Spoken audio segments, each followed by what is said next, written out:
Good morning बच्चों, आप सभी कैसे हैं। मैं उम्मीद करती हूँ कि आप सभी सकुशल होंगे। तो आज हम आप लोगों को क्लास सेकेंड एंड थर्ड सब विचार बताने जा रही हूँ। तो आइए देखिए, सबसे पहला हमारा टॉपिक है मात्रा। मात्रा किसे कहते हैं? हमने पिछले अध्याय में भी पढ़ा था कि जब व्यंजन के साथ स्वरों को जोड़ दिया जाता है तो एक नया शब्द बन जाता है, और क्या मात्रा लगा दिया जाता है तो क्या बन जाता है? नया शब्द बन जाता है। जैसे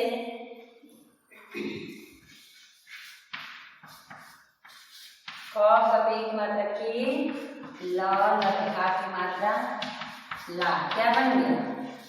केला। देखिए ये क क्या है? व्यंजन है, और व्यंजन के साथ हमने किसको रखा है? स्वर को रखा है। तो व्यंजन के साथ जब हम स्वरों को जोड़ देते हैं तो हमारा क्या बन जाता है? मात्रा बन जाता है, और एक नया शब्द बन जाता है। तो अगला हमारा टॉपिक है स्वर और उनकी मात्राएं।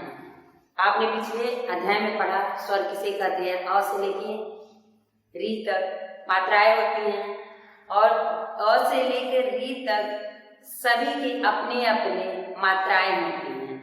वही ये हेडिंग है स्वर और उनकी मात्राएं। जैसे अ क्या है? अ की कोई मात्रा नहीं होती है। आ का क्या है? ऐसे होता है। ऐसे ही ई की मात्राएं होती हैं, बड़ी ई, छोटा ऊ, बड़ा ऊ, री, ए, ओ, औ इत्यादि सभी की अपनी अपनी मात्राएं होती हैं, और व्यंजन के साथ उनको रख देने से क्या हो जाता है? नया शब्द बन जाता है। तो हमारा नेक्स्ट टॉपिक है मात्राओं के संदर्भ में ध्यान रखने वाली बातें। जब हम मात्राओं को सही ढंग से जान लेंगे कि कौन से मात्रा के कौन से चिन्ह होते हैं, निशान होते हैं, और किसके साथ रखने से क्या बन जाएगा, हमारा शब्द शुद्ध रहेगा या अशुद्ध रहेगा। इसीलिए हमको क्या कहा? मात्राओं के संदर्भ में ध्यान रखने वाली बातें। तो ध्यान आप क्या रखेंगे कि स्वर जो है उनकी कौन कौन सी मात्राएं, क्या पहचान उनका है, इसको आप अपने बुक में देखेंगे और समझेंगे। अब हमारा नेक्स्ट टॉपिक है शब्द। शब्द की उत्पत्ति कैसे होती है? जब हम कई वर्णों को एक सार्थक समूह में रख देते हैं तो हमारा क्या बन जाता है? शब्द बन जाता है। लेकिन ये नहीं कि कुछ भी रख दें। अब यहाँ देखिए, मैंने रखा है यहाँ पे म ह ल, महल। ये क्या बन गया? महल। लेकिन यदि हम ऐसे रख देते हैं ल ह म, तो ये क्या बन गया? हमारा ये क्या है? गलत है। हमारा शब्द क्या है? गलत है। तो हमको ध्यान देना है कि हम शब्द को कैसे बनाएं, कैसे वर्णों को सही क्रम में रखें। तो वर्णों को जब सही क्रम में हम रखेंगे तभी हमारा सही शब्द का निर्माण होगा। तो बच्चों, हमारा अगला टॉपिक है शब्द के प्रकार। अब आप जानिए कि शब्द के कितने प्रकार होते हैं। शब्द के 4 प्रकार होते हैं। देखिए यहाँ पे मैंने लिखा है तत्सम, तद्भव, विदेशी, देशज। अब सबसे पहले हम जानेंगे तत्सम किसे कहते हैं। अब देखिए, तत्सम वे शब्द होते हैं जो संस्कृत से आकर ज्यों का त्यों हिंदी में रख दिए जाते हैं। जैसे अग्नि, अश्रु, वायु इत्यादि। ये हमारा हो गया तत्सम शब्द। अब अगला है हमारा तद्भव। तद्भव किसे कहते हैं? जो संस्कृत से आकर हिंदी में कुछ परिवर्तन के साथ रखे जाते हैं उन्हें क्या कहते हैं? तद्भव शब्द कहते हैं। जैसे अग्नि, यहाँ पे मैंने लिखा तो अग्नि को हम परिवर्तन करके आग, अश्रु आंसू,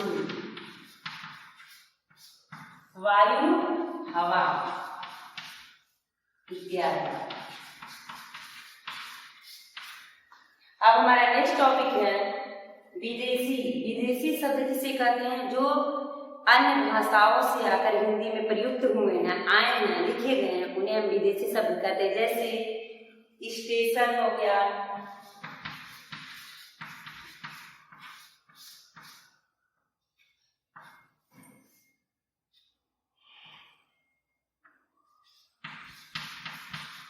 टेलीफोन हो गया,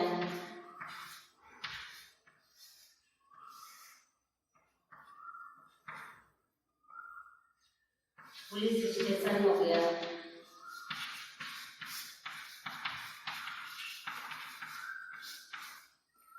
इत्यादि। ये सब है विदेशी शब्द जो अन्य भाषाओं से आकर हिंदी में प्रयुक्त होते हैं। अगला हमारा है टॉपिक देशज। देशज शब्द किसे कहते हैं? जो क्षेत्रीय भाषाओं से आकर हमारी हिंदी में प्रयुक्त हुए उन्हें क्या कहते हैं? देशज शब्द कहते हैं। जैसे आमतौर पे जो लोग बोलते हैं क्षेत्रों में, ग्रामीण क्षेत्रों में, उन्हें हम देशज शब्द कहते हैं। जैसे लोटा, खाट,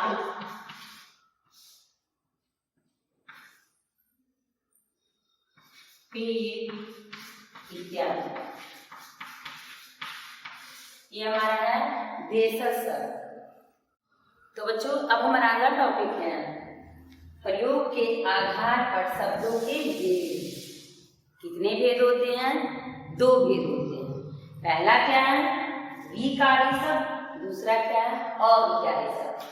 अब हम जानेंगे सबसे पहले विकारी शब्द किसे कहते हैं।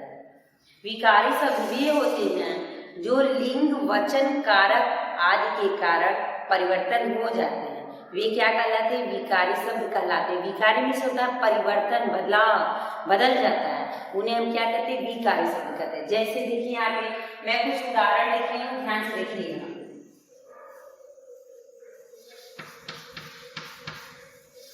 मामा घर आए।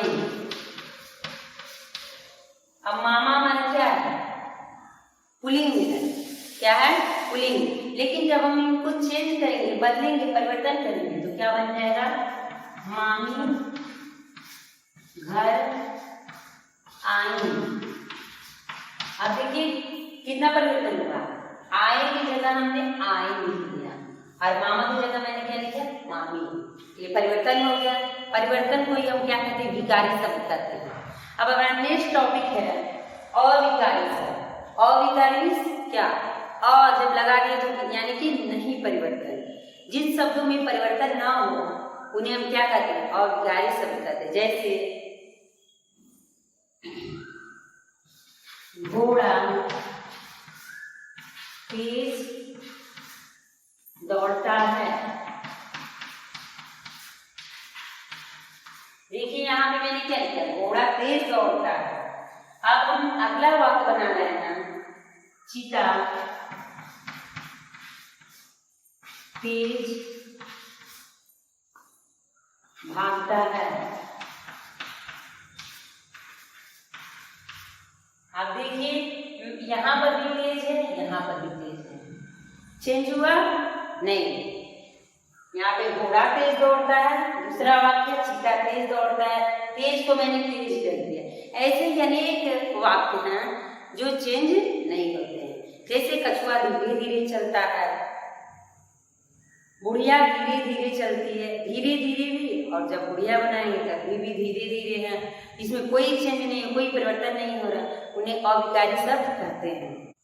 तो बच्चों इस तरह से हमारा शब्द विचार खत्म हो गया।